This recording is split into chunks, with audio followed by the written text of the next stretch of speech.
formerly NASA employee, and as most of you know, Cindy Holland, also formerly NASA employee. And we're going to talk about, are there satellites? And if there are, what type of satellites? David's going to talk just a little bit about the South Pole because he was stationed there. So he's got a lot of cool information, facts about that. And we're going to talk about Cindy. Of course, she worked at Lockheed Martin, which an engineer told her what? That the Earth is flat. The Earth is flat, straight from an engineer at Lockheed Martin. Now, if anybody knows if the Earth's flat, Lockheed would know. So, David, let's hear, what did you do for NASA? And tell us about your experiences. I know you work for Goddard Space Center. Tell us about your experiences at the South Pole. Yeah. Okay, so I actually wasn't at the South Pole because there isn't a South Pole. Oh, but, whoa. Is there something to walk on down there? I mean, well, first of all, Antarctica, regardless of whether you believe in a globe or a flat Earth with a encircled, encompassed Antarctica, Antarctica is a landmass covered with ice, a whole lot of ice. How far out did you get to go? How much ice is there? I was at McMurdo Station. Okay, so you're right on the edge, under just directly south of New Zealand, right? Everything is south. Well, yeah. Right? Yeah. Okay, yeah. So I was in McMurdo to put a data ingest system. Now, this was in my career at NASA when I believed we lived on the globe Earth. I bought all the science, all the space, the vast universe, and billions of stars. I bought into all that, just like most of us did at one point. And so I'm down there, and we put this system in to capture the data. And it's for polar orbiting spacecraft, so that because there's a big data hole in the Antarctic data set, a big hole. Are you talking about the map part, the part where Hollow Earthers say there's nothing there? Yes, any map that you would have seen of the Earth showed this huge gaping lack of data in the center of Antarctica. And I can tell you the reason why that is because there is no center in Antarctica. Antarctica is a ring, but I didn't know that then. So we go down there. Now, here's the thing, and I was about to tell you a little while ago, is I set this system up. Everything's functional. We were ingesting data. We're retransmitting it offline when there are no spacecraft orbiting over, quote unquote. And about 10 years later, I'm watching a YouTube video, and I'm looking at images on Google Earth of Antarctica. And there's a big gaping hole in the data set for Antarctica on Google Earth. And I'm like, now you got to understand, I personally went there to correct that. So I was kind of like a little weirded out. Like, why in the heck is there no data for this large area of Antarctica? When I went down there to correct that. And this is here 10, 12 years later. So I called my old boss and said, hey, Mike, what's the deal? How come we don't have any data, any imagery over the center portion of Antarctica? And his answer to me, and I talked to my pastor about this even, because I was like freaking out about it, because it didn't make any sense. You think after 10 years they'd have some data, right? Dude, 12 years. 12 years, okay. Yeah, and we spent $500,000, which isn't a lot of money by NASA standards, but on this project to go down there, I didn't even want to go, to be honest. I was newly married to my wife. I didn't want to leave her for 5 minutes. You know what I'm talking about. So anyway, so I go down. I was lamenting the whole time, you guys.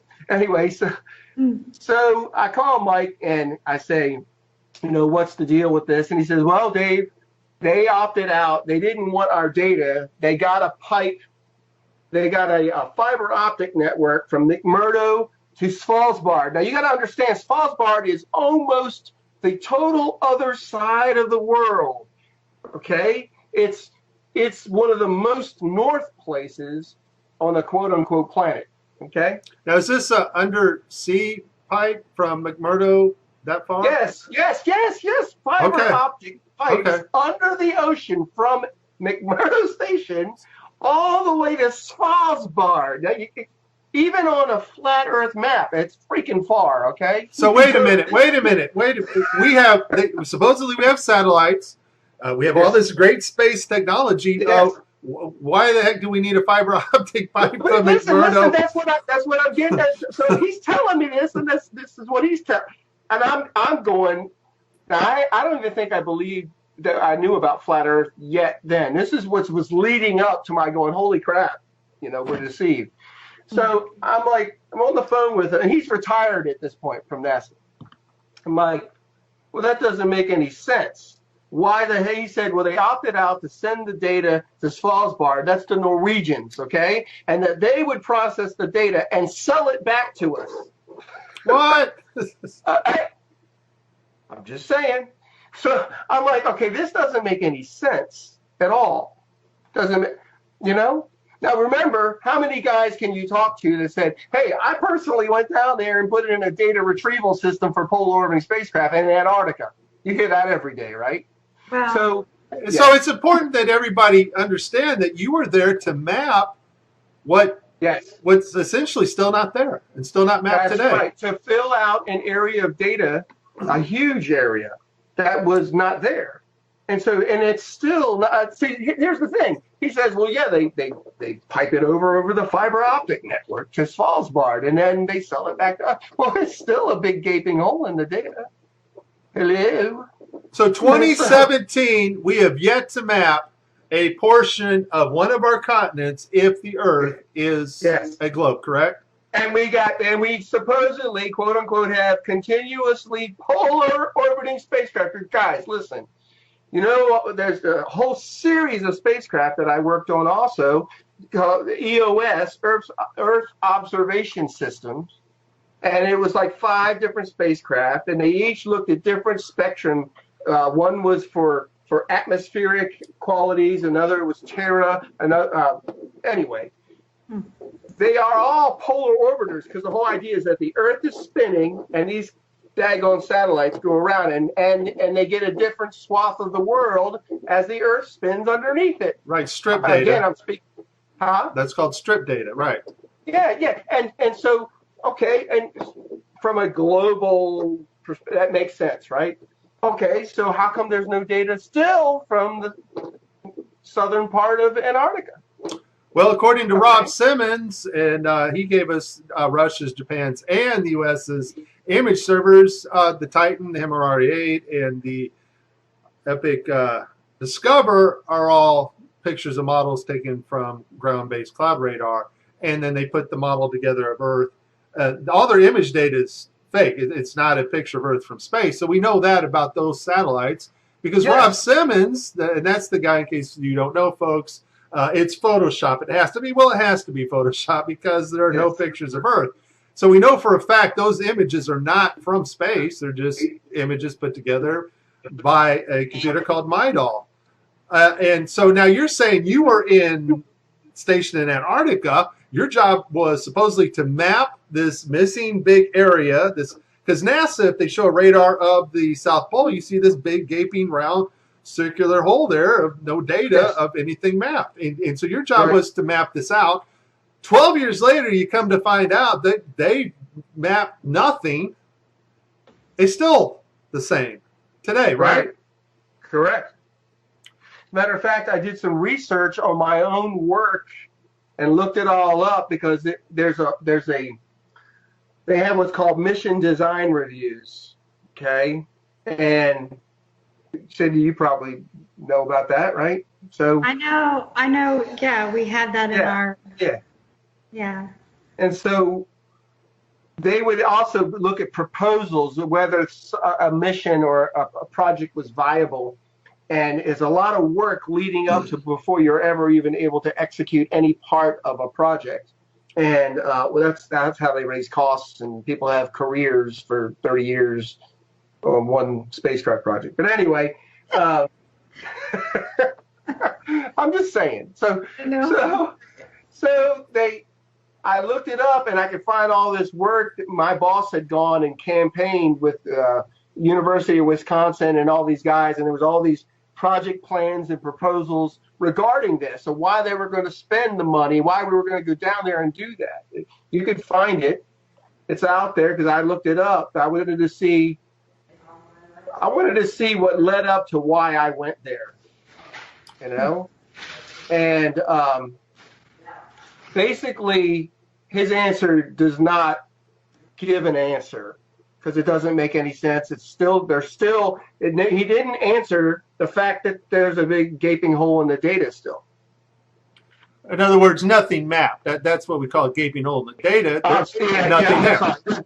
There's a map of Antarctica on a globe Earth. I used to have a globe in here for joke purposes. On a globe Earth, anybody that looks at it, you show Antarctica. When you look, go to Google Earth, and if you zoom in, you'll notice that the lines from data scans, they converge at the middle and they become nothing.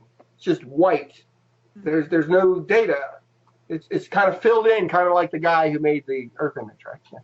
It's Photoshop because it has to be. All right, yeah. Awesome. Now, David, you, Cindy, and I, we were talking about actual what we would call real satellites, not ones orbiting a ball, of course, but real satellites that actually resonate probably on a frequency perfectly in our magnetic field. They have found technologies, and Cindy, you know, you've heard of the TR3, the funny triangle-shaped spacecraft they got.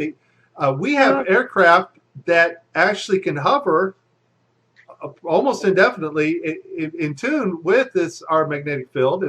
That's what I'm understanding. Cindy, you mentioned a project that you cannot talk about, of course, and we'll respect that. But they are, in most part, what are really satellites, correct? What can you tell us about this, Cindy? Well, I have not researched that particular aircraft myself, but I can tell you that the research that I've done shows us that the satellites that they claim are orbiting Earth are not orbiting Earth. There are not flying around the ball, kept in check by gravity by constantly falling and missing the curve, right? Correct. Okay. That are never seen in any photos, by the way. That's a crazy concept too, that you're spinning around a ball, constantly falling and missing it because you're going 17. Sci-fi movie. Yeah, that's science fiction. Want to create a sci-fi movie? It's a really good topic, but in reality, yes, they're building satellites because I have friends who work for these companies who build them. Yes, sir. There are people who build these and work on these programs, and that's not fake. What's fake is that they're being sent into orbit. That's the part that's fake, and so that's the part that we're researching. We're looking into these anomalies because we know that outer space is not factual. It's created. It's not. It's a sci-fi movie. It's not something that's able to be. You can't go there. Yes. It's we just can't get to the moon. So, Cindy, let me ask you, Cindy, I've talked to NASA engineers, and they claim, well, I work on satellites. Are you saying that somebody who works at NASA could actually work on parts of the equipment that go on things that are actually going up in the air to hover, orbit Earth, or right along our magnetic field? Because David, you were talking about they find this sweet spot, a resonating frequency, that they have technology that they can stay up there as long as they stay in tune with Earth's magnetic field. Is it possible employees, Cindy, can build these things and they tell them it's an orbital satellite, but still be functional and be used for maybe one of these platform devices? It's hard to know what they would be used for because we're not in the know. And most of the people who work on these satellites are not in the know. There's no way they would have an idea of where they're being used or how their functionality actually works, but they are building them. I know I have a close friend I grew up with who works at Boeing, and when I first started posting that satellites were fake, she was very upset with me because she works to build satellites. Well, a lot of us work with people who build or work on satellites. I've worked for NASA. I've worked for the Air Force. I've worked for Lockheed Martin. I've worked for Raytheon. I've worked in other NASA contracting positions, and we're all doing something. We're all working on projects and programs. The problem is it's a need-to-know basis. Everything is need to know.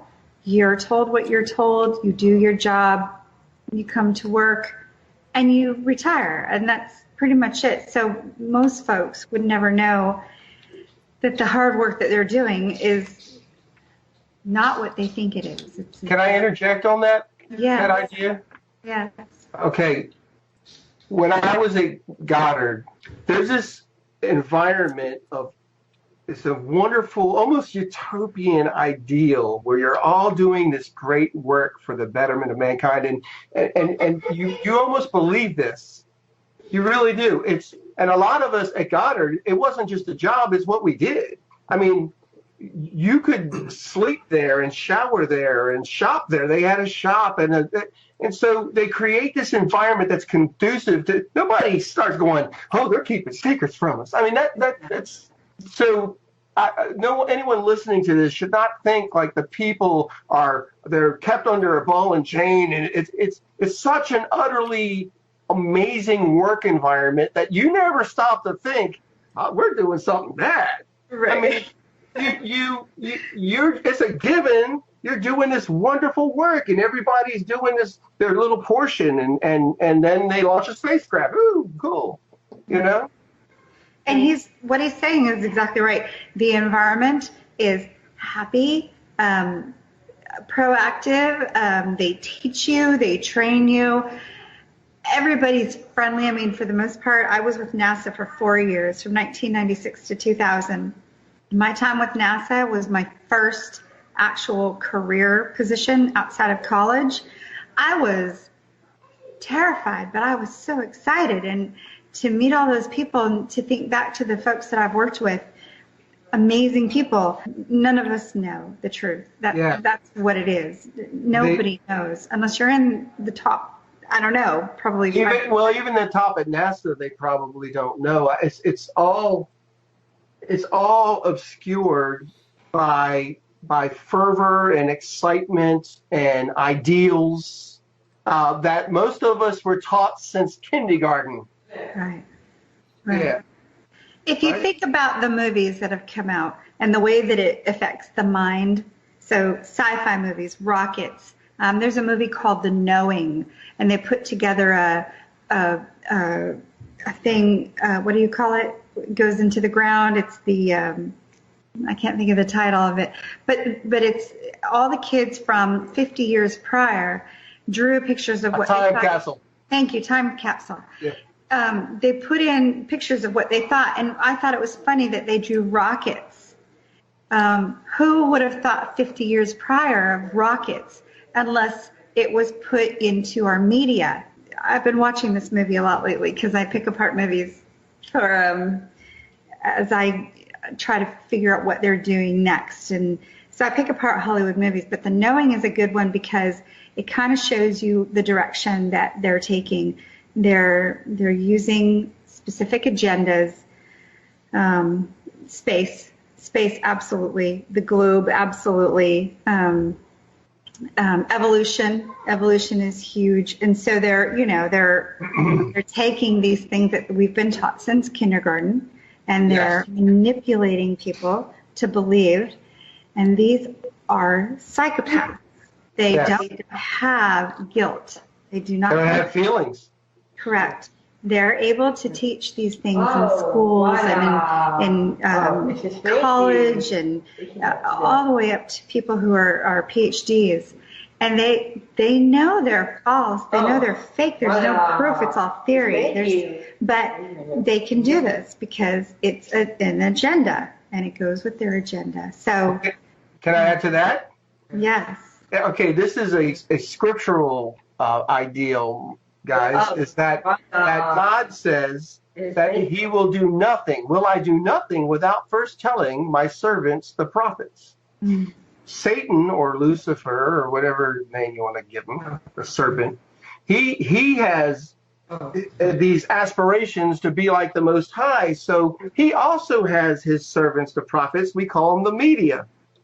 And so he tells us, they tell us what they're doing through movies, through media, like you're saying, Cindy. So they're laying their game plan or their intent in a whole lot of movies like that.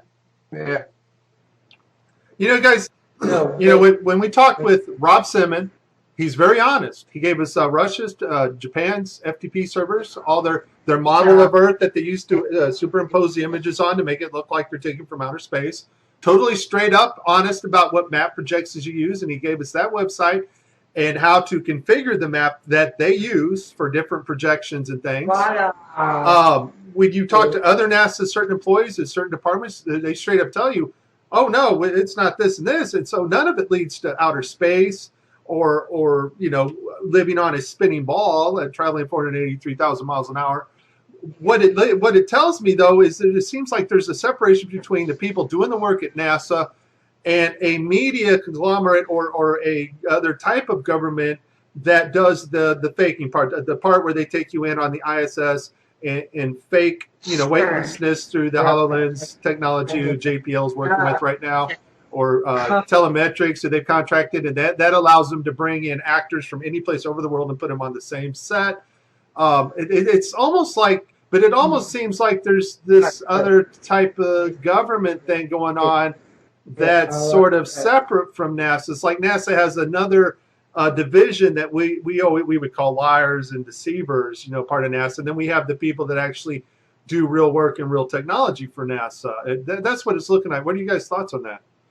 Okay, so when I was at Dryden, and it's not called Dryden Flight Research Center anymore, they did change the name not too long ago. I don't know what the new name is, but when I worked there from 1996 to 2000, we had to go through Y2K. And because I was an IT support person, I know exactly how many computers there were. I'm going to give you a basis. It was 2,500 computers that I had to fix prior to Y2K, which is, everybody remembers Y2K. If you don't. So I can tell you we had approximately 2,500 computers, which equates to approximately 2,500 folks. If I had to guess, based on my experience in those 4 years, as a truther now, and I became very awake in 2009 to most truths, and I became aware of flat Earth in May of 2016. So I have many years as an awake person. When I go back and I think about the photographers who were in the office next to me, who came out of the building and said they couldn't believe people believed in the fake moon landings. That was in 1997, 98. I don't remember the exact date. I just remember it happening. So wait. NASA employees that are in the know are going, I can't believe these people bought into that moon landing crap. Oh, guys. This is what I overheard, yes. No. You just reminded me of something I mentioned the other day to somebody who was like, a pastor friend of mine. At Goddard, we had a digitization project in the education office. A guy named Dr. Bob Gabrice was the head of education at NASA Goddard. I did a lot of education outreach, but I was also technologically adept, so they would include me in these extra projects. We were going to digitize all the lunar lander and all of the Apollo mission stuff they had in archive, and it was missing. It was gone. Oh, boy. Okay?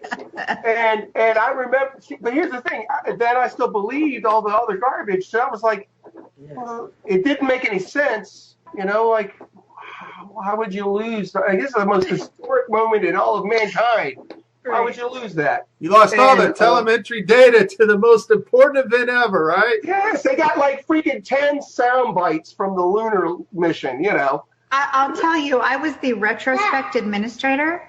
Retrospect is a system that we used to back up computers for the whole facility. So this is dating myself, obviously. Now, if I'm understanding my role right as the backup administrator for Dryden Flight Research Center, everything was backed up every night based on my job, what I did. I backed up computers, and it was a system. It did it automatically. Now, wait, Cindy. Are you backing up like super important data like the moon data? Or was the moon data not as important?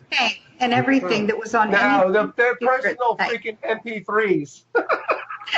So we can lose the moon data, but we're backing up everybody that swiped their key card for the last 20 months, right? Yes. Okay, I got just as long as I understand NASA's priorities. Gotcha. Yes, yeah. I'll never forget my first week at Goddard. I went into an engineer's office like he's a freaking GS-15 or something. Okay, that's like a $250,000 a year. Okay, it's like 150 to 250 a year salary. I go into his office. One of his hard drives had crashed. I'm not making this up, guys. And I get called on a tech support call. I pull his drive and I run this data retrieval tool, and it's all organized pornography. It's all porn with categorized folders. That's terrible. But that my point is that all that stuff is all saved. Right. Well, you got to back up the porn. Can't lose that, right? But we lost the moon data. Yeah. There's a lot of cancer at Edwards Air Force Base where Dryden